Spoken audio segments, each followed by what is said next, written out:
Ореве сме во студиото на Радио Мов, каде што ќе имаме уште една емисија од серијалот емисии посветени на загадувањето. Тоа е дел од нашата кампања што на социјалните мрежи ја промовираме под хаштагот Не се дише. Сите информации поврзани со загадувањето и како што влегуваме во зимата. Тоа е една тема која што сигурно ќе се зборува и оваа зима, се повеќе. Веќе ги имавме некои периоди на актуализација на таа тема, кога беа измерени некои големи концентрации на ПМ10 честички, односно тоа загадување. Со нас во студиото се Дамир Незири од Тетово, бидејќи сакаме да го чепнеме тој проблем малку во Тетово, кој што е меѓу најзагадените македонски градови. Здраво, Дамир. Здраво, Жаре, здраво. Со нас е и Кирил Пржо, биолог, еколог, председател на истражувачкото Друштво на биолози на Македонија. Друштво на биолози на Македонија и со него ќе зборуваме малку околу тие некои поопшти аспекти на загадувањето и за важноста од правилно, не само правилно дефинирање, туку и правилно, би рекол, црпење на тие извори, важноста на оние мерливи категории во целата таа работа и колку тоа досега се прави кај нас. Еве, ајде, кога сме веќе тука кај тоа дефинирање, можеме ли да кажеме дека загадувањето на воздухот во Македонија е прецизно дефинирано и може ли да кажеме дека информациите кои што ги добиваме се доволно прецизни за да може врз основа на тоа да се носат заклучоци и што е уште поважно да се спроведуваат политики кои што Прво намалиле. Да те поправам, Тетово е најзагаден град во светот, а не само во Македонија според тие информации што ги имаме на интернет. Вака, ја ќе пробам да дам еден аспект што до сега не е толку обработуван, не е толку анализиран, а тоа е аспект на биологија, односно екологија, а не на шпекулации на паушали. Има една наука што се вика биологија у светот и од гранка на биологијата е екологијата. Екологија со малку социјален аспект се добива една наука што се вика environmental science на англиски, ние имаме несреќен поим заштита на животна средина. И како таков, иако не се содржи логос во името, представува научна дисциплина која се занимава со влијанието на загадувањето врз не само човекот, туку врз целата животна средина. Значи, не го истражува загадувањето само што го прави од човек за човек, туку општо влијанието од било кој карактер. Тука спаѓаат и природни катастрофи, вулкански ерупции, цунами, ама спаѓа и загадување на воздух, почва и на вода. И тука завршуваме со основите. Ако веќе збориме дека тоа представува наука, треба од тој аспект да го гледаме од научен аспект, загадувањето. Првите во Македонија може да збориме загаден воздух, како што може да збориме загаден воздух во било која друга урбана средина во светот. Уште во 50-ти, во 60-ти години го биле првите светски меѓународни конференции на тема загадување и утврдено дека секоја антропогенна, односно човекова урбана единица представува загаден воздух и представува загадена почва или загадена вода поради антропогеното, односно човековото развивање и активност. И тука завршуваме. На прашањето дали има загаден воздух, одговорот е да, каде, секаде. Тоа е, значи, вториот сегмент е дека било кое загадување не може да се гледа на локално ниво или многу тешко може да се гледа на локално ниво. Во најмален случај може да се гледа на национално ниво. Што е локално ниво? Локално ниво е например, да речеме Скопје. Не, например да речеме загадување, ако збориме загадување на воздух, загадување на воздухот е еден одреден индустријски објект како влие врз околината. Но не може да гледаме на национален аспект, бидејќи како што знаете, воздухот, односно загадувањето од воздух не постава граници, нема пасош и националната граница е исклучиво од културолошка, политичка природа, не е од реална, дека ако дојде до Табановце, нема загадување од воздух да оди во Србија, обратно ако оди од Петрич нема да влезе во Македонија. Значи секој влијание го правиме на сега да што потекнува од основата на биологијата, тоа дека сите влијанија се во циклус, односно секој на секого му влие. И тука завршуваме со трети дел, малце подолг воведаваме само да имаме дискурс во дискусијата. Се, ако дојме на твоето прашање конкретно, дали воздухот во Скопје е загадено? Една поднаука на заштита на животна средина се нарекува биомониторинг, односно мониторирање на влијанието и состојбите во животната средина. И ако нешто пробаме да оцениме какво е влијанието, треба да знаеме дека тоа представува комплексна, мултидисциплинарна научна работа во која се оценува како влијаат различни фактори врз животинскиот и растителниот, односно врз целиот биосистем како таков. Значи, и пак, биосистем не постои како научен поим, но ја го употребувам за да имаат подобра разбирање за што зборам. И сега, не е тоа како крвен притисок или како шекер во крв има, нема, низок, висок. Треба да видиме што има, колку има и како има. И во тој мониторинг, односно во биомониторинг или анализа на животна средина се заснова на две клаузули. Првата е колку лошото е лошо, а втората е користи го се што е најреферентно и најново. Ние добиваме информации во Скопје, во Македонија, преку тип за кој ќе зборам подоцна на него, довлекувам многу, во кој добиваме некакви мерни единици што не знаеме колку се. Имаме пример 300 нешто на нешто, компери на праски. И сега не знаеме тоа добро е, лошо е, има полошо, споредно со што е добро или споредно со што е лошо. А второто, на кој конкретно ќе одговорам на прашањето, е дали тоа што е точно, ако е точно и ако е лошо, колку нас не влие. Во Македонија мерните единици, односно мерните системи за мерење на загрозеноста на металниот воздух датираат од 2002-2001 година и првите се донации од Нипон, што е јапонски усет, да речеме. И таа е на фондација која финансирала мерни единици, така наречени мобилни мерни станици, кои мерат 9 параметри на загрозеноста на воздухот и тие се даени на Министерството за животна средина и просторно планирање во тогашната агенција за заштита на животна средина и тие ги распоредиле по 3 други институции и низ цела Македонија близу градовите. Тоа се истите мерни станици што се користиме сега. Денеска. Да, дел од нив се обновени 2005 година, а од тогаш на индивидуално инцидентно ниво се набавувани други, најчесто од приватни правни лица, но не и од државни, можеби нешто од државно, нешто ситно, ама не е нешто што влегло во мрежата. Сега, тие мерни станици користат многу специфични и фини мерни начини на кои се мери. Тоа се преку спектрофотометрија, преку, не знам, азбестни филтери, така натаму, кои шмукаат воздух, па тоа го анализираат, така натаму, да не навлагаме. На тоа, во принцип, тоа се една фина апаратура која бара постојано одржување. И тоа што ќе се добие треба да се отчита. Не постои ниту еден јавен оглас, или колку што јас и моите колеги ја ме анализирам, дека некој од тоаш до сега тие апарати ги има баждарено. Кога ги има или да речем калибрирано. Таа калибрација што е според тебе значи важна. Најважна. Исклучително важна да. Не е направена до сега. Упревод ова да го скратиме и да го поедноставиме во една реченица, може да се каже дека податоците кои се добиваат од тие мерни станици, можно е да се непрецизни. Да се непрецизни, не е ништо сигурно. Постои голема можност да се непрецизни или уште полош случај да се паушални.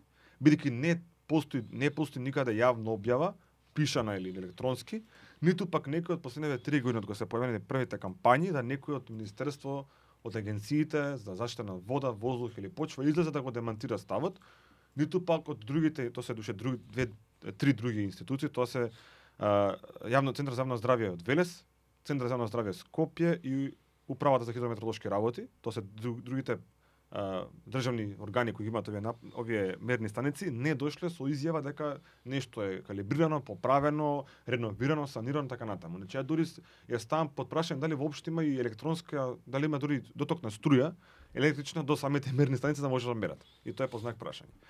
Но, ако веќе одиме според клаузулата дека имаме нешто што мериме и дека тоа што е државно не е најваријабилно, најточно, најреферентно, дојме до тоа дека некако мора да веруваме на тие податоци. Дека Скопје и Македонија дека е исклучително загадена територија, односно држава, што мене за некој што може би прочитал 2-3 реченици повеќе, би дело веќе ступидно, не адекватно.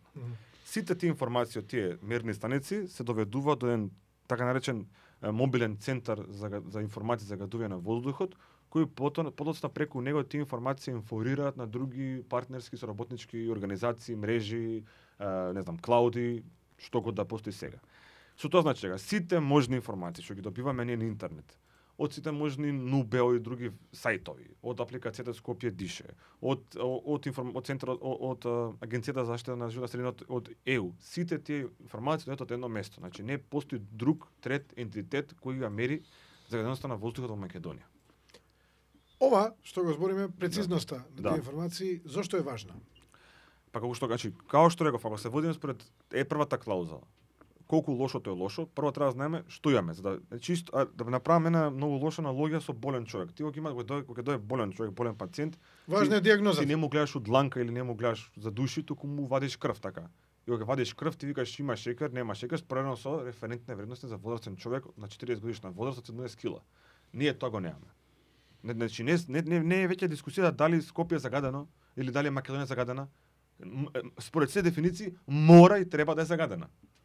Но од што е загадена, колку е загадена и тоа као ни влие. Ја често потребаме на Тоа се натаму прашање што не се одговорени сега. Апсолутно се одговорени. На жал не се одговорени. Значи употребена метафора, че загаденоста во Македонија е кога да имаш камче од чевелот и не знаеш од кај ти е, колкаво е, дали ти смета, како ќе ти влие брата му. Знаеме дека има камче што те во кондора, го чувствуваш и ние преку апсолутно субјективни, неревностни, неподатливи процеси ние кажуваме дека Скопје е загадено или дека Македонија е загадена. Значи не е моето претврдење сега дека не е загадено. Туку треба да пред да знаеме што ќе ни влие, треба да знаеме колку е загадено и од тука почнува се. Каде ќе може да се направи нешто и кој може да направи, дали воопшто може да направи на краток рок, ќе збориме малку подоцна. Затоа што сакам да го прашам Дамир, кој што доаѓа од тето, исто како и јас, само он е малку по често таму.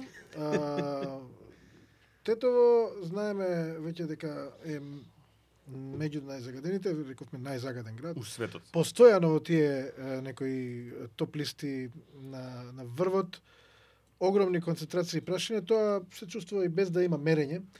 Но еве каква е сега ситуацијата у последниве неколку недели? Имаше еден период кога се променија временските услови пред некоја недела, дека имаше стварно повторно пак од тие мерења, прилично алармантни, прилично високи мерења.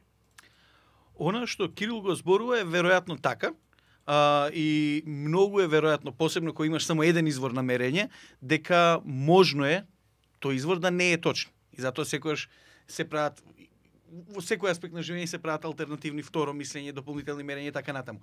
И дефинитивно има потреба тоа. Меѓутоа, она што како граѓани на Тетово ми можевме да го забележиме е дека во моменти кога тие мерни станици, колку и да се точни или неточни, покажуваат пониски цифри, пониски вредности, можеш и да го осетиш тоа како во околина. Значи, во моментот кога ќе задува ветер, ти гледаш дека и ако ја следиш имаше корелација меѓу дека постои некоја корелација. Сега, исто така се слагам дека и она што исто така со тоа што го кажа Кирил е дека ние зборуваме за загадување, ние чувствуваме загадување, ние го живееме тој живот во загадена средина, меѓутоа реално немаме никаква информација од каде е тоа, зошто е, како влијае на граѓаните. Значи има луѓе кои што велат дека голем број на граѓани на Тетово добиваат различни болести заради загадувањето.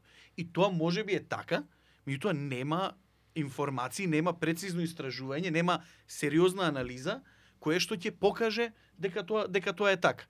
Сметам како граѓанина и по чиста логика, јас не сум еколог, некој би рекол можда екологист, ама не сум ни екологист, дека основата на целата приказна е дека ние мора сериозно, не ние како индивидуалци може да придонесеме.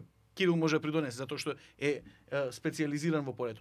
Меѓутоа, државата, институциите во соработка со академијата и со луѓето кои што знаат како се прави тоа, треба да седнат и да направат план. Првично за сеопфатно, како што би рекле американците, comprehensive анализа и истражување, каде што ќе се мапираат сите извори на загадување. Имаме информација дека тоа уопште се прави, дека тоа ќе почнал да го прави. И тоа веројатно Кирил знае подобро, меѓутоа јас немам информација дека има такво истражување. Зашто живееме во живееме во една држава како што е Македонијата, што представува еден систем општествен со минимално познавање и елементарна неписменост на темава, што се ние сме го гледаме тие резултати ги гледаме, многу јас чувствувам резерва да донесам заклучок. И затоа на сите мои ќе ме прашаат и пријатели, и новинари, и колеги на темата, пробам да давам само податоци и факти, бидејќи на тоа се заснова научната работа, а заклучоци нека си ги прави кој што сака по дома, на чај, на кафе, што год. Као што реков, ова представа многу комплексна тема како таква, а особено чувствителна во држава како нашата, во кој прво се дига паника, после дава решение. Само да дам пример, значи да дам примери, факти, само нека добиат впечаток. Јас до сега од 2011 до сега ради мојата професија сум спасувал паники од азиски страшлени, што не постојат, отровни пеперутки, што на крај спана најобичен вид на пеперутка што живее ни секаде во Македонија, потоа наводен некој ендемит од Нов Зеланд, инсект со големина на заек што се појави у Штипско, што се појави дека е најобичен скакулец, потоа некои чудни вонземјански инсекти на водно, што се покаже дека ствари стрижи буба, потоа што не знам што не, отровни змии дека има Јасно е, културата генерално е на едно ниско ниво. Имате таква една паника општа, многу тешко луѓето размислуваат објективно и го слушаат правиот извор. Ако они во глава зацртале дека воздухот е крив, што неговото дете е алергично и дека е болникаво, он ќе бара до крај да потврди дека тоа е така и дека тоа е најголемиот проблем. И затоа се прават некои такви чудни непотребни истражувања од типот не викам дека тоа не е принцип некаде во светот, туку велам дека тоа во Македонија се уште не е истражувачки потврдено. Типот компарација на загаденоста на воздухот во Македонија со појавата на неоплазми. Неоплазми се ткива што предизвикуваат рак. Не викам дека се тоа не постои. Например во Кина тоа е голем пример, ама во Македонија има луѓе што не вакцинираат деца. Има луѓе што се фала дека не посетиле доктор, користат надремедицина и многу други фактори кои што можеме да заклучиме. Меѓутоа, сега вака, значи, кога ќе се земе предвид ова што веќе го заклучивме дека воздухот е загаден. Кога ќе се земе од друга страна предвид дека можеби не ја знаеме, не ја имаме врската научна меѓу податоците, ама податоците постојат дека тие видови на нарушување на здравје се во некој пораст. Дури и да не мора да ги поврземе двете, паниката во овој случај треба да е нешто добро, затоа што паниката е всушност алармирање и ангажирање на јавноста кон некаква акција. Бидејќи знаеме како може да се случи кај нас, да доколку не се случи таа паника за која што збориш, дека нема да има никаква акција, затоа што тоа е единствениот начин на кој што јавноста стига до промена на состојбите. Јас би сакал оваа паника да продолжи и да не се случува само во ноември, декември, прво. Би сакал оваа паника да се обрне и кон поголеми проблеми еколошки, како што е Велес. Би сакало на оваа тема се збори во август, да се збори за време на продолжени викенди кога е сончево, кога се на водно, а не само кога во Скопје поради климатолошките влијанија ќе падне магла, па ние нешто чувствуваме во воздухот и дигаме паника.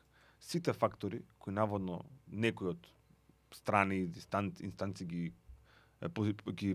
посочуваат како загрозени, се фактори кои се постојани во текот на годината. Постојано во Македонија се вози коли, постојано во Македонија работат истите фабрики, работат истите така наречени загадувачи, нема некоја огромна драстична промена последните 10 години, значи ние ако го чувствуваме тоа, ќе го чувствуваме во август, ќе го чувствуваме и во септември. Не велам јас дека не е Скопје загадено, да не се разбереме погрешно. Не велам дека загадувањето е и те како влие врз човековото здравје и здравјето на сите живи организми, не само врз човекот, нека не се другите со газ маски шетаат. Но сакам да кажам, да не дека прво без со паника не се прави ништо и второ мора да се свестиме да ги упатиме овие прашања од тие институции што постојат да договорат на основното прашање колку сме загадени и тоа што тоа значи. Дека тврдење дека Тетово е најзагадан град у свет, покрај на Кина и Индија кај што топат земјата, за мене се апсолутно небулозни. Прајање компарација на загаденоста со Скопје, со не знам, со Лондон, исто така ми е страшна. Или пак друга некоја работа. Има на жалост не постои конкретно истражување публикувано, може би постои индивидуално, но не публикувано негде стои во фиока, а тоа е само кажам пример и факт. Во Скопје до пред 20 години, 19 години, работеле 4 најголеми загадувачи на воздух во Македонија. Тоа се Охис, Хемтекс, Железара и Елумина.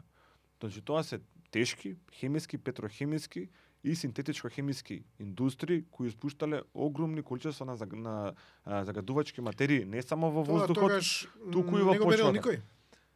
Или не знаеме. Не, сакам да кажам, не зборам за не ми беше појната за мене, туку тие постоеле. И ако тие луѓе, значи тоа ви кажам до пред 20 години, значи не зборам во пред 5 века, туку пред 20 години. И од самиот не можам да поверам, ако сум читал мерни истражувања, не можам да поверам дека тоа Скопје било почесто, зашто сега има во Скопје малку повеќе возила. количеството на испуштени емисии гасови што испушта една Fiat Panda и една Lumina или 100 Fiat Panda една железара се апсолутно неспоредливи. Да не забораваме дека во Скопје од такви загадувачи имаме железара што работи само со еден погон. Железара имала 5 погони. Железара е најголемиот man-made објект во Македонија, кај што вработувала 5 до 8 илјади вработени. Значи, тамо се топеле тешки метали, Скопје, ако да ги представите Скопје во 80-ти години на колите на ауто имало црвена прашина. Да, малце ми е незгодно што ќе признавам, ја тоа се сеќавам, бидејќи го имам фатер на тој период. И сега имаме дека тоа што Скопје било окей, ама сега Скопје пошеме коли сите на нашки умреме, мислам. Такви теории не само што дигат паника, него не вршат работа, ништо не постигнуваат. Ке се дигне паника, да ги трнеме, ке дое пролет, одиме на викенд и се ни окей. Да ги трнеме настрана овие многу очигледни недоследности у тоа како јавноста го прифаќа, го перцепира, го дефинира тој проблем. Факт е дека тоа е, да речеме, загадено и тоа може да се почувствува и без какви било мерења. Го знаеме проблемот со депонијата, која што постои една огромна, еве за гледачите, слушателите или како да ги наречем веќе, што ќе може тоа да го следат, кои што не знаат, во Тетово има една дива депонија која што е хроничен проблем на градот. Немој така депонија, претоварна станица. Претоварна станица е изразот кој што општинските власти го користат да ја така еуфемизираат малку таа ужасна еколошка бомба, би рекол, во еден град од толкава големина. Имате депонија која што е во самиот град. Не само што е во самиот град, е на не цел километар од центарот на градот, на 500 метри од детска градинка, училиште и залепена на до не повеќе од 20 метри од најголемата фабрика за леп. Значи има Житополок, да. Значи непосредно до Житополок. Можда дури делумно и на простор од Житополок. На простор од самата фабрика. И тоа не е нешто што е од сега. Тоа е нешто што многу добро се сеќаваме години што назад. Ние мислам дека ја и ти жаребевме заедно на почеток на 2009 година, кој имаше тази избран градоначалник тогаш Сади Беџети, кај што Тетово се крена на протест против таа дива депонија, која што беше на друго место во меѓувреме, и наводно беше решен проблемот, а тој беше проблем со 10 години назад, за само да се премести на друга локација. Значи, тоа проблемот е апсолутно ист, понекогаш се случува таа депонија да гори, што значи се испуштаат кај да бидеме повторно кај загадувањето на воздухот, се испуштаат некои страшни хемикали во тој воздух што никој не ги мери. Едноставно само знаеме дека е ужасно загаден. Она што мене ме плаши дека не само што некојаш гори, него што таа никогаш не прекинува да гори, затоа што тоа се планини од ѓубре. Значи тоа, ако можеби не се гледа дека гори, тлее. И затоа неретко се случуваше малку ќе дувне ветер и ќе се разгори. Се работи за континуиран проблем. Да не зборуваме дека своевремено кога ги правевме тие протести таму 2009, имаше некои анализи дека таа депонија се наоѓа во втора заштитна зона на изворот Рашче, од кој што цело Скопје пие вода. И сега со подземни води, со впивање на токсините кои што излегуваат од депонијата низ почвата до подземните, може де факто како што го спомнавме дека уствари системот да се загрози. Беше втората поента што оди тоа дека ако продолжува ако продолжува јавна фокусираност, јавен фокус кон оваа проблематика сега, нека продолжи понатаму да видиме, како што знаете, ако се што од воздух со преципитација врне, се што врне влегува вода во почва, значи загадувањето не само што ќе одишеме, ќе го мезиме со патиџани. Накратко, значи загадувањето на воздухот сигурно нема да биде последното загадување во Не, тоа е само дел од циклусот. Значи тоа ќе си трае додека постоиме. Значи проблемот да го решиме ако одиме чекот по чекот, да не почнеме кој што прават до сегашните раководството пашката, да ако почнеме од почетокот, прво што треба да се направи. Прво треба да се направи едно вложување во обновување, апдейтирање така на постојаната на таа што е сегашната мерна мрежа, да се утврди каква е состојбата, да се ангажираат на квартални или годишни надворешни калибратори што ќе ги споредуваат, да се објави до јавноста преку комисии, преку трибини, на објавување на Facebook како им е најефективно и најефикасно, колку е загадувањето реално, како тоа влие и да се направи некоја интеракција на мапа на постојани загадувачи во Македонија, да знаеме до каде. Бидејќи видите, ако се прави компарација помеѓу Скопје, Тетово, Битола, како најзагадени градови во Македонија, со другите западноевропски градови, можеби, иако се поголеми, загаденоста може ќе биде иста.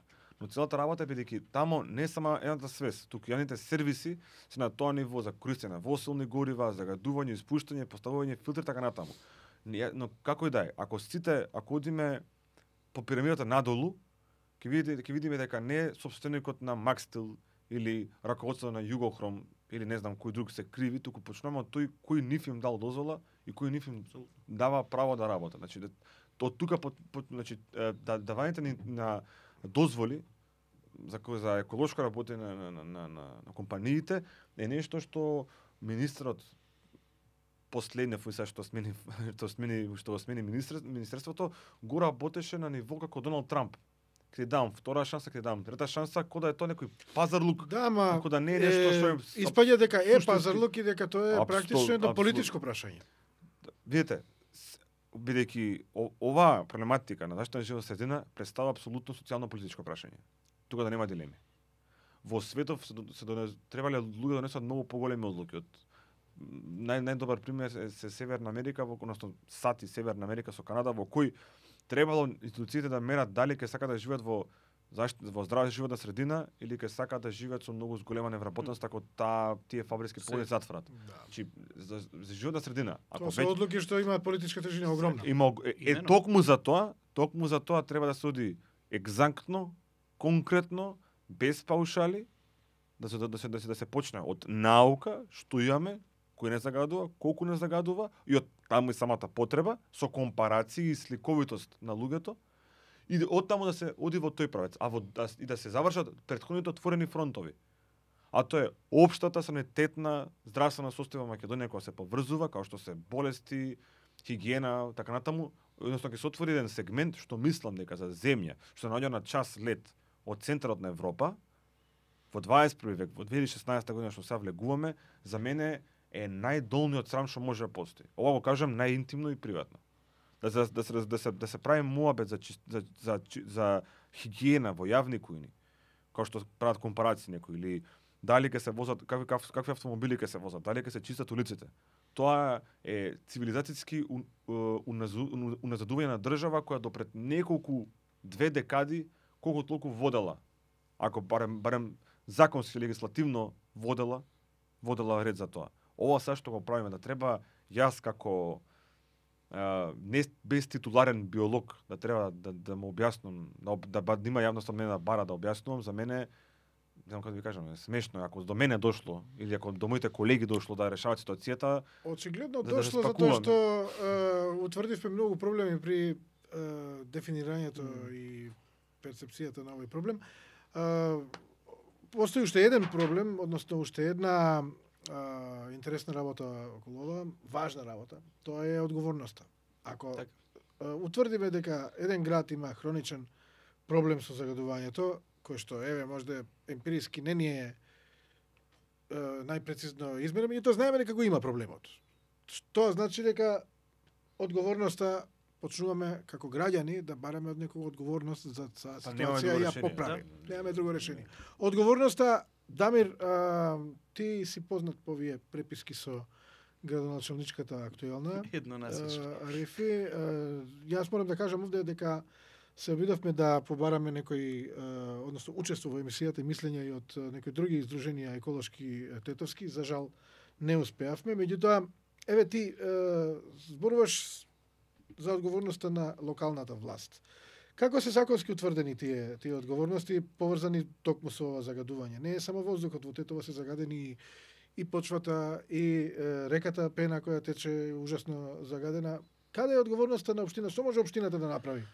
Бидејќи логично кај општината граѓаните прво и ја гледаат таа одговорност. Ако се гледа законот за локална самоуправа член 22, таму многу јасно е кажано што се надлежности на општината. И ова за што зборуваме, во голем дел, барем во делот на реализација, се во надлежност на општината.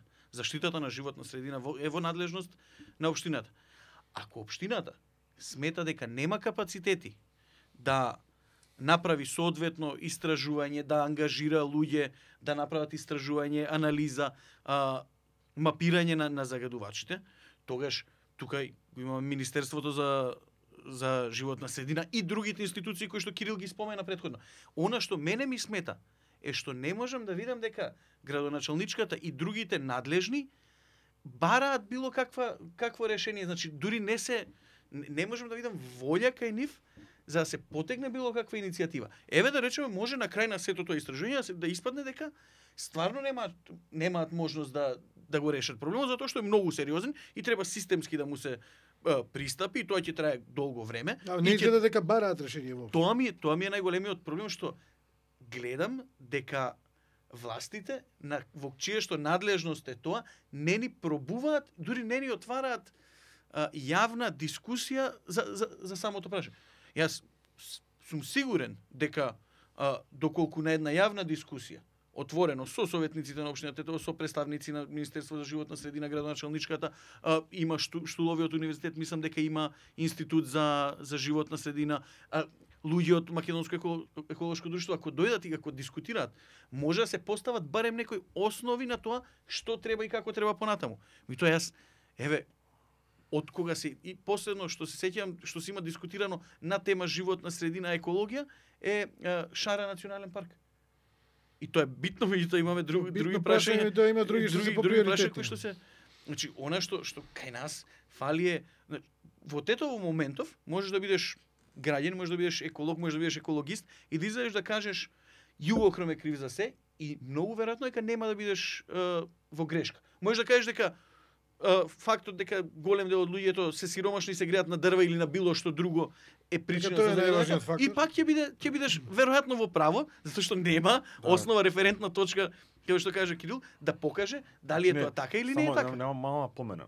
Законски референтни вредности во Македонија има. И се според позинат, и се од законот што е прегласен 2004 година. Законски си има, а за оние референти за кои во Македонија немаме, со подпишувањето на директивата од Европска унија заштита на воздух и вода ги превземаме. Значи законот си стои, референтни вредности си стојат, лабораториите референтни во Македонија ги има како независни тела, се на хартија кој што треба да изгледа. Но ситуацијата е многу прилична.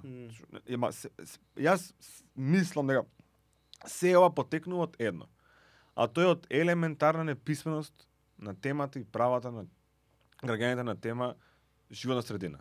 Ако одите во било кое, јас имав шанса 5 години поред да ги посетувам сите речиси поголемиот дел од рурални и урбани училишта основни во Македонија, на прашање што е екологија, они одговараат во основно дента кога го чистиме школото, им даваат жути ракавици, за средношколци го садиме ден на дрво. И ако ти имаш луѓе што под заштита на животна средина и под екологија се поврзуваат со чистење на школо, саѓање на дрво, не очекувајте. Тоа е многу илустративно за односот на државата спрема општината Тетово како таков како институција, освен некои политички одлуки или барања како такви кон повисоките инстанции не може нешто што многу да направи во оваа област.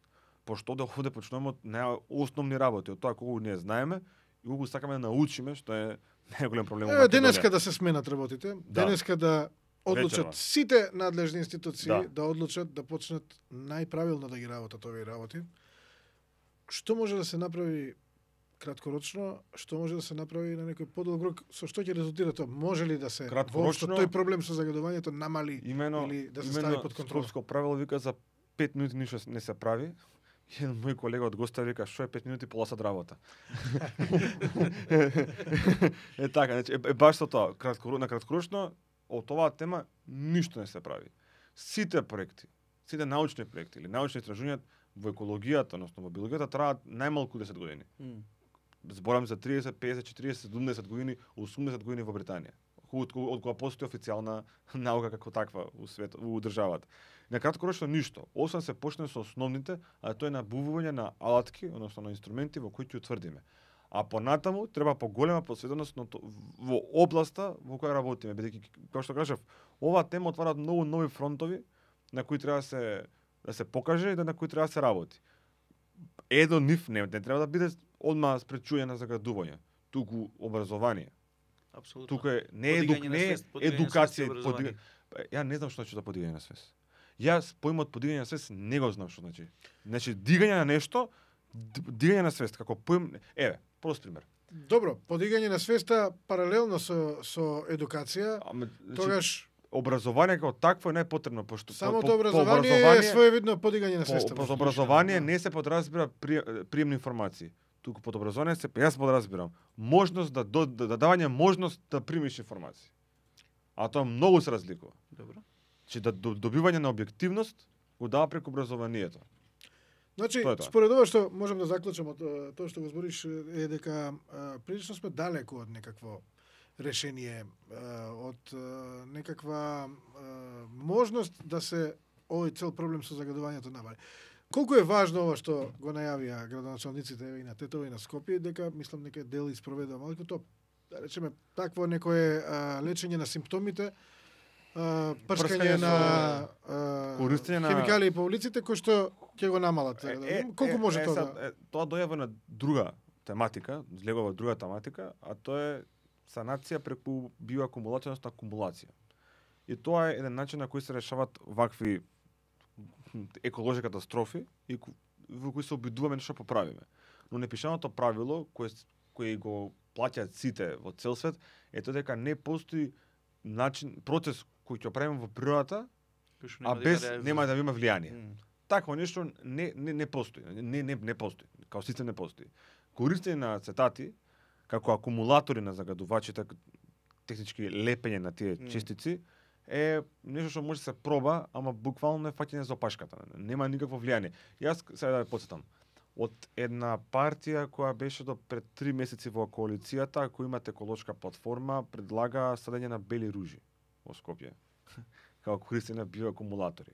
Потоа еден друг градоначалник рече дека треба да се садат зелки, како во Велес, мислам, да се акумулира. Че такви некои појави што ги слушнале на доразбрале, на кафе Моабет, на ручек, постојат, но треба сериозно се посвети. Например, вака кажани, вака изречени, вака најавени, тие се можеби не повеќе од замајување на ништо. Од и ако прашувате како граѓани на Република Македонија, трошење на мој пари од джеп, за кој никој не ме прашал. Нема научен одговор на прашањето. Добро, сега веќе полека излегуваме и од рамките временски кои што ги имаме за емисијата, иако ова е очигледно тема за која што би можеле да зборуваме многу. Дамир, сега останува едно вака клише како за крај на емисијава, дека ти си активен во тие сегменти, како и во многу други, на граѓанскиот активизам. Чувствуваш ли некаков оптимизам, дека постои некакво здружување на силите, дали постои некаков па и подигање на свеста, еве Кирил, тој не го сака Вуки тој термин, меѓутоа еве ќе го искористиме сега пак, затоа што ми е потребен во одјавава. Она што може да се види... Има ли надеж? Ако нема надеж да прекинеме од скок. Не, види, она што може да се види дека можда нема реакција од институциите, меѓутоа има реакција од граѓаните. Делумно е реакција базирана на паника, делумно е реакција која што оди во насока на дополнително едуцирање, образување на граѓаните за. Па почне многу повеќе у последно време се чита. Се што се чита, тоа е више друго прашање и колку тоа што се чита е релевантно или не е релевантно. Меѓутоа граѓаните полека го прифаќаат ова како проблем на кој што треба му се обрне внимание. Они го гледаат тоа од аспект на секојдневно живење, не од научен аспект. Знаеш, ма не ни потребно да го гледат така. Јас сум политиколог и у политичката наука има нешто, сега ова што ќе го кажам, уствари ќе ти објасним многу. Има нешто што вика фактите не се толку битни, битна е перцепцијата на фактите. За жал, посебно кога фактите не се толку јасни, може да имаме многу перцепции на извртени факти, што уствари многу зезнато. Меѓутоа, во секој случај, она што може да се види дека на граѓаните ова што се случува прво им смета и второ им станува приоритет.